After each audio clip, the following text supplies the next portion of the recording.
महाराज जी, हम जीवन में पूर्ण सफलता कैसे प्राप्त करें? अरे जिंदगी का ही भरोसा नहीं, शाम तक जियोगे कि नहीं जियोगे, क्या ज्ञान की बात है। लाइफ में बहुत ऊंचे कहाँ जाओगे, पटक दिए जाओगे ऊंचे से। जहां भी ऊंचे चढ़ोगे पटक दिए जाओगे। माया का काम ऊंचे से नीचे पटकना। छोटे बन जाओ, कभी नहीं पटके जाओगे। भजन से क्या होता है जानते हो? छोटा बना जाता है। तृणादपि सुनीचेन। आप कोई पटक के दिखावे।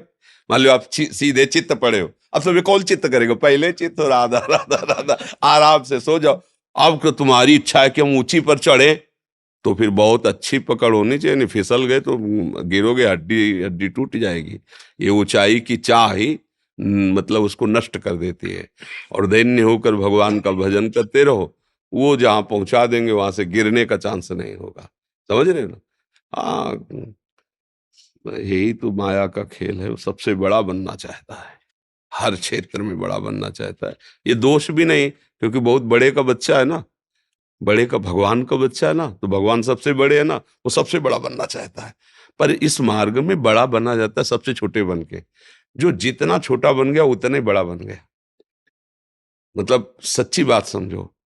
आप अपने को छोटा समझकर अपने को सबसे, तो आप देखोगे सबके पूज्य बन जाओगे। और जब सबसे बड़ा कर तो क्या है, इसमें गलती क्या होती? हमारा अहंकार पुष्ट होता है। वो अहंकार का काम है नाश करना, पतन करना। ये बड़ा कष्टदायक अहंकार है। तो हम लोग समझ नहीं पाते, दुश्मन को सपोर्ट करते हैं, वही हमें मार देता है। दैन्य होने से क्या है, अहंकार नष्ट होता है। और जहां अहंकार नष्ट हुआ तो भगवान की कृपा का पात्र बन गया, फिर सर्वमंगल हो जाता है। बात ऐसी है बच्चा। भगवान से ये प्रार्थना करो कि आप जैसा भी बनाओ, जो भी बनाओ, आप अपना बना लो। सबसे बड़ा पद है भगवान का दासत्व। हम किसके हैं? भगवान के हैं। तो माया किनकी है? भगवान की है। तो जो अंग रक्षक खड़े होते हैं वो सब चेक वाले खड़े होते हैं। सरकारी तो है ना, और सरकारी बिल्ला लगा हो, वो सलूट मारेगा। चेकिंग की जरूरत नहीं है। उसके साथ जो है, उसकी भी चेकिंग की जरूरत नहीं। वो एक, बस इतना कहने की जरूरत है। ये बात है। हाँ, पर उसका जहां जिससे मिलने जा रहा है, अंगरक्षक को पता है कि हाँ बहुत मिलता जुलता बैठता है, तब कहने मात्र से नहीं होगा। ऐसे ही जब आप भगवान से मिलते जुलते हो, तो माया फिर चेकिंग बंद कर देगी। आप फिर आप जिनको चाहो ले जा सकते हो। संत जनों के पास जो जुड़ते हैं ना, संत जन डिब्बा हैं। अगर कनेक्शन हटा दो तो डिब्बा चलेगा क्या? इंजन है आचार्य भगवान। पर इंजन में इतने लोग नहीं पार होते जितने डिब्बा में पार हो जाते हैं। इंजन में दो चार लोग बैठते होंगे, और डिब्बा में सैकड़ों बैठते हैं, और पावर डिब्बा में बिल्कुल कुछ नहीं है। अगर कनेक्शन इंजन से कर तो वही खड़ा रहेगा, नहीं खड़ा रहे। लेकिन इंजन से ज्यादा लोगों को वो यात्रा तय कराता है डिब्बा। और डिब्बा का प्रधान कार्य क्या होता है? इंजन से कनेक्शन बनाए रखना। इंजन है भगवान, और हम सब है डिब्बा, है ना। और जब उनसे कनेक्शन है तो पार हो गए। अगर उनसे कनेक्शन नहीं तो वहीं खड़े रहोगे, जहां से कनेक्शन हटा वहीं खड़े हो। तो अब हम लोग लौकिक उन्नति की तरफ दृष्टि रखते हैं। तो लौकिक उन्नति का परिणाम अंतिम बताओ। अंतिम परिणाम लौकिक उन्नति। सिकंदर जैसा बादशाह जब जा रहा था, तो उसने यही कहा था, जब शरीर पूरा हो तो मेरे हाथ ऐसे खोल लेना। कि इतना पराक्रमी, इतना सब कुछ समेटने वाला, आज खाली हाथ जा रहा है, कुछ नहीं है उसके पास। मतलब बादशाह था, सिकंदर नाम से लोग थर्राते थे। वो ऐसे चला। इससे ज्यादा उन्नति तो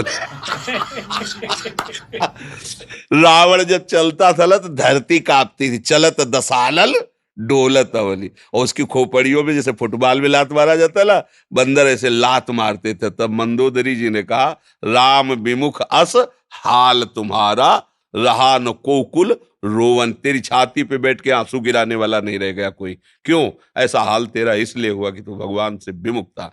तो भगवान से विमुख होने पर तो कोई भी उन्नति, उसका परिणाम क्या है?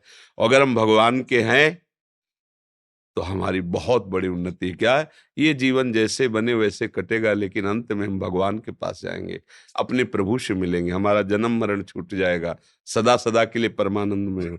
और इसी जन्म में उसका लाभ देखने को मिलता है। एक बेपरवाही आती है, एक मस्ती आती है, एक भरोसा होता है। बहुत बड़े भगवान हमारे साथ है ना, उनका हम नाम जप करते हैं, उनके भरोसे पे हैं। और आज तक भगवान ने कभी किसी का भरोसा नहीं तोड़ा। आश्चर्य में उसके जीवन में घटनाएं घटने लगती जो भगवान का भरोसा कर लेता है।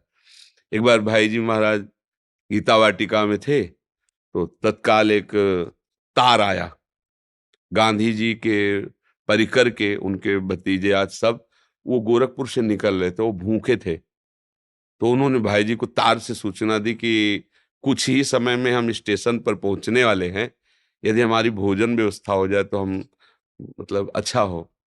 भाई जी के पास तार पे भाई जी ने कहा कि 2500 लोगों का भोजन तत्काल, और भाई जी बड़े अकिंचन भाव से रहते थे, कैसे हो सकता, मतलब कैसे हो सकता है, तुरंत कोई ऐसा तो नहीं जादू करे।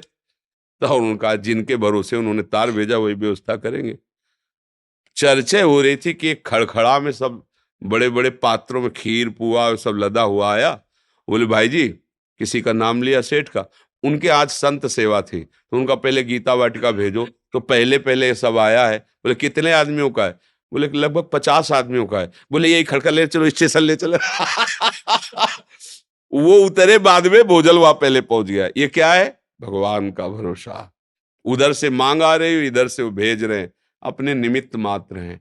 अगर अपने ऊपर भार लेंगे तो चिंतित ही रहेंगे, और उनके ऊपर भार दे देंगे तो योगक्षेमम वहां में हम वो वहन कर लेते हैं। इसलिए मुझे लगता है कि उन्नति इसी में है कि हम भगवान के चरणों का आश्रय लेकर उनके भरोसे से होकर जो भी कार्य करें, पढ़ाई लिखाई नौकरी व्यापार, उसमें अगर हम सफल होते हैं तो श्री जी की जय हो, और उसमें हम फेल हो जाते हैं तो श्री जी की जो कोई मंगल विधान होगा प्रभु का, ऐसी भावना से भक्त चलता है, वो विजय को ही प्राप्त होता है, परिणाम उसका विजय ही होती है। जैसे महाभारत में देखो, कौरवों का नक्शा है और बन बन भटकना पड़ रहा है इन महारथियों को। 12 वर्ष का वनवास, 1 वर्ष का अज्ञातवास, क्या क्या कष्ट सह रहे हैं। तो धर्म में चलने वाले को थोड़ा कष्ट तो, लेकिन सिंहासन आरूढ़ कौन हुआ अंत में? महाराज युधिष्ठिर, धर्मराज युधिष्ठिर हुए, और कौरवों का वंश विनाश हो गया। तो अगर हम धर्म से चले तो वास्तविक उन्नति मिलेगी। थोड़ा कष्ट तो हो सकता है, वो भी हमारे पाप हैं, उनका नाश हो रहा है इसलिए। ऐसा नहीं कि भगवान दे रहे हैं, नहीं नहीं नहीं, वो हमारे पूर्व के किए हुए पाप है, उनका क्षय हो जाएगा। तो हमारे जो वर्तमान के पुण्य हैं, सुकृत हैं, वो हमें मंगल में कर देंगे। तो इसलिए बच्चा, उन्नति तो भगवान के चरणों में समर्पित होने पर है। हमारी दृष्टि में लौकिक उन्नति कोई उन्नति नहीं है। यदि भगवान से सत्यता में हमारा जुड़ाव हो गया है तो कोई जाने न जाने, विश्वात्मा भगवान तो जान रहे हैं ना। अगर भगवान से संबंध नहीं, संसार सब जान रहा है, तो इसकी ऐसी दशा है, ये 1 मिनट सिंहासन में रख के आपको पूजेगा, दूसरे मिनट नाली में फेंक देगा।